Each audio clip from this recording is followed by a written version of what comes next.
As romance, I am obliged to look at my own freedom, or as the breeze plays. Wise on thunder, I walk with my freedom the way one walks beside a river at night, not to cross it, not to conquer it, but to recognize its sound as one's own thinking made liquid. Romance did not arrive with roses or promises.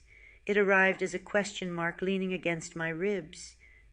Did romance just enter, or did I finally notice the vacancy it left behind?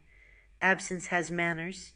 It knows how to sit quietly and still rearrange the room. Politics passes me like a badly written poem shouted through a megaphone. It wants applause, not understanding. It wants loyalty, not thought. It dresses banality in suits and calls it responsibility, calls it order, calls it realism, as if imagination were a crime scene and depth a suspicious activity. I watch this theater with a calm that unsettles them. The loudest voices are always allergic to nuance. The most certain speeches are often the least inhabited by thought. I do not hate politics. I mourn what it could have been, a poetry of care, a syntax of dignity. Instead, I see repetition crowned as leadership, mediocrity rehearsed until it believes itself historical. Banality is efficient. It does not ask why. It only asks how fast, how loud, how many. It moves forward like furniture pushed across a floor. Progress by noise alone, and then the wind speaks. It does not introduce itself. It never does. It enters through the smallest opening in my thinking and rearranges everything without asking permission. You are not confused, the wind says. You are precise in a world that profits from vagueness. They mistake your stillness for hesitation, it continues, because they have never met a thought that could stand upright without shouting. I listen. I always listen. The wind has read more books than most people. It has crossed borders without passports, overheard treaties whispered in corridors, felt the weight of flags before they were stitched into symbols.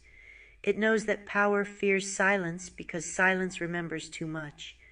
Romance, the wind says, is not what arrives. It is what refuses to leave when illusions are stripped. Freedom is not chosen once. It is chosen every morning against convenience. I narrate this to myself carefully, because these are not decorative thoughts. These are structural. These are load-bearing sentences. I think of thunder, not as violence, but as emphasis. Thunder is the sky clarifying itself. The breeze plays wise on thunder, yes, but not in mockery, in dialogue. Wisdom does not cancel force. It teaches it where to land. I have been accused of pretending, as if depth were an act and clarity a costume, as if identity were a borrowed coat instead of a spine grown slowly under pressure. The wind laughs at this, not unkindly. Those who confuse reflection with theft, it says, have never produced an original echo. I see now that my anger is not destructive. It is architectural. It wants to build sentences where lies used to sit. It wants to open windows in rooms sealed by fear. My thoughts do not march. They circulate. They return with annotations. They refuse slogans. They prefer questions sharpened into instruments. Politics, when emptied of poetry, becomes management of boredom. Romance, when emptied of freedom, becomes decor. I refuse both reductions. I stand where thought still breathes, where language is not yet weaponized into stupidity, where silence is allowed to finish a sentence.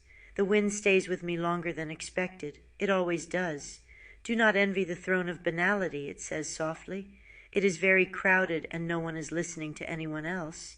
I smile, not because I have won, but because I am still exact, still inhabited, still free enough to look at my freedom without flinching, and that in this era of loud emptiness feels almost scandalously romantic.